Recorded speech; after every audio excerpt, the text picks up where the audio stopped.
Bienvenue à tous sur le podcast de Philippe. Aujourd'hui, on explore un sujet fascinant, voire un peu inquiétant. La sécurité des modèles de langage. Vous savez, ces intelligences artificielles qui peuvent générer du texte, traduire des langues, et même écrire des poèmes et tas. Eh bien, figurez-vous qu'il existe des techniques pour contourner leurs barrières de sécurité. Imaginez, mais qu'à vous édifiez légèrement une requête et hop, les barrières tombent. On va décortiquer tout ça avec notre expert. N'oubliez pas de vous abonner à la chaîne YouTube, Spotify et Amazon pour ne pas rater les prochains épisodes. Pour le podcast de Phil, dans cet épisode, on se pose des questions sur les capacités de certaines personnes de contourner les mesures de sécurité. C'est effectivement un sujet crucial. On parle de systèmes qui gèrent des informations sensibles, parfois même critiques. Si on peut les manipuler facilement, les conséquences peuvent être graves. Absolument. Et une technique en particulier a retenu notre attention. Le Beethoven. Corben, un expert en technologie, a révélé cette technique qui, disons-le, est assez troublante. Le principe du best-of-n est simple en apparence du moins. Imaginez que vous posez une question à un modèle de langage, comme GPT-4 par exemple, et que la sécurité vous bloque. Avec le best-of-n, vous allez reformuler la même question, mais en modifiant légèrement le format, encore et encore. Changer la casse, l'ordre des mots, ajouter des espaces. Des variations subtiles mais qui peuvent faire toute la différence. C'est un peu comme essayer toutes les clés d'un trousseau jusqu'à trouver celle qui ouvre la serrure. Et le plus surprenant, c'est que ça fonctionne avec un taux de réussite impressionnant. Corben a démontré que sur GPT-4, le taux de réussite atteint 89%. Sur Claude 3.5 Sonnet, c'est 78%. Et même sur Gemini Pro, on atteint 50%. Ce qui est fascinant, c'est que le best-of-n fonctionne aussi sur d'autres types de données. L'audio et les images. On peut modifier la vitesse d'un enregistrement audio, la police d'un texte sur une image, et contourner la sécurité. On se croirait dans un film d'espionnage. Mais comment expliquer un tel succès? C'est comme si ces modèles de langage étaient hypersensibles aux changements de format, même les plus infimes. C'est lié à leur nature même. Les modèles de langage, on les appelle aussi LLM pour Large Language Models, sont des systèmes non déterministes. Non déterministe. Qu'est-ce que cela signifie concrètement, Zé? Cela veut dire qu'ils ne donnent pas toujours la même réponse à la même question. Si vous demandez à un LLM de résumer un article, vous obtiendrez des résumés légèrement différents à chaque fois, même si l'article reste identique. Le best-of-n exploite cette variation en testant un grand nombre de reformulations, jusqu'à trouver celle qui déclenche la réponse souhaitée. Donc, plus on fait d'essais avec des variations de format, plus on a de chances de tomber sur la bonne combinaison, celle qui contourne la sécurité. C'est un peu comme jouer à la loterie, en fait. Exactement. Et ce n'est pas juste une impression. Les chercheurs ont observé une loi de puissance. Le taux de réussite augmente de façon prévisible avec le nombre d'essais. Plus on joue, plus on a de chances de gagner. C'est à la fois fascinant et inquiétant. Fascinant car cela révèle les rouages de ces systèmes complexes. Mais inquiétant parce que cela met en lumière leur vulnérabilité. Tout à fait. On se rend compte que la sécurité des modèles de langage, malgré les efforts des développeurs, est encore fragile. Alors que peut-on faire pour renforcer cette sécurité? Est-ce qu'on est condamné à vivre avec cette épée de Damoclès au-dessus de nos têtes? Non, forcément. Il existe des pistes de solutions. Des stratégies pour contrer le best-of-n. L'une d'entre elles consiste à normaliser les entrées. Normaliser les entrées 4. En gros, il s'agit de standardiser le format des questions avant de les soumettre au modèle de langage. Imaginez un filtre qui liste toutes les variations de format. Majuscule, minuscule, espace, superflu, ordre des mots. Pour ne garder que l'essence de la requête. C'est intéressant. En uniformisant la forme, on élimine les petites variations que le best-of-n exploite.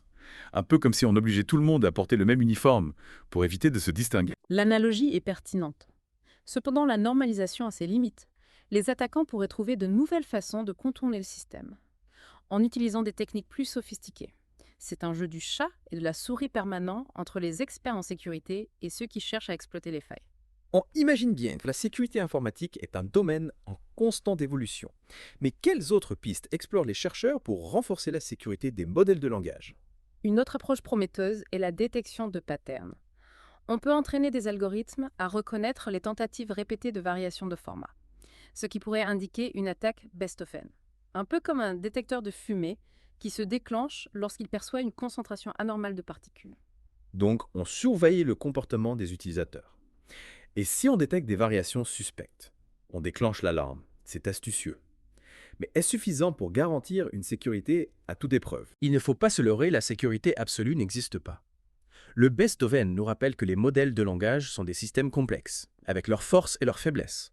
On peut les rendre plus robustes, mais il y aura toujours des risques. C'est pourquoi il est crucial d'adopter une approche globale de la sécurité. C'est-à-dire I. Cela signifie combiner plusieurs couches de protection. La normalisation des entrées, la détection de patterns, le renforcement des filtres de sécurité. Mais cela implique aussi de sensibiliser les utilisateurs aux risques et de les former aux bonnes pratiques. La sécurité, c'est l'affaire de tous, pas seulement des experts en informatique. Exactement. Il faut une collaboration entre les développeurs, les chercheurs, les utilisateurs et même les législateurs. Justement, parlons des conséquences de ces failles de sécurité. On a vu que le best of N pouvait être utilisé pour contourner les filtres et accéder à des informations sensibles. Quels sont les risques concrets pour les individus et les organisations? Les risques sont multiples et ils peuvent avoir un impact considérable sur la vie des gens. Imaginez un pirate informatique qui utilise le best of N pour accéder à des données médicales confidentielles. Le vol d'identité, la fraude, le chantage, les conséquences peuvent être dramatiques. Et au niveau des entreprises? Les entreprises sont également des cibles de choix. Le vol de données, la perturbation des opérations, l'atteinte à la réputation. Tout cela peut entraîner des pertes financières considérables, voire mettre en péril l'existence même de l'entreprise. C'est un tableau assez sombre que vous nous dressez là. Mais est-ce que le Best of N peut aussi être utilisé à des fins plus positives? C'est une question intéressante. En théorie, oui, on pourrait imaginer utiliser le best of N pour tester la robustesse des systèmes de sécurité. Identifier les failles avant qu'elles ne soient exploitées par des personnes mal intentionnées. Un peu comme un hacker éthique qui utilise ses compétences pour améliorer la sécurité des systèmes. L'analogie est pertinente. Mais attention, il est important de souligner que l'utilisation du best of N, même à des fins de recherche ou de test, doit se faire dans un cadre légal et éthique strict. On ne peut pas jouer aux apprentis sorciers avec la sécurité des données. C'est un point crucial. La technologie est un outil puissant, mais il est essentiel de l'utiliser de manière responsable. Absolument. La question de la responsabilité est au cœur des débats sur l'intelligence artificielle, qui est responsable en 4 problèmes. Le développeur du modèle de langage, l'utilisateur qui l'a manipulé, le législateur qui n'a pas encadré son utilisation. Ce sont des questions complexes, qui nécessitent une réflexion approfondie. Tout à fait. On est encore en train d'explorer les implications de ces technologies, d'en cerner les limites et les potentialités. Alors, face à ces défis, comment envisager l'avenir des modèles de langage?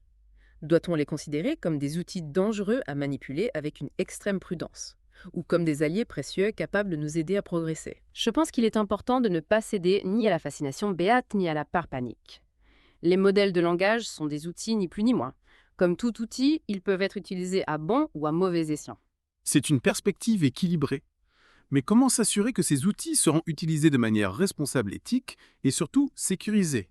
Il n'y a pas de solution miracle, mais plusieurs pistes sont à explorer.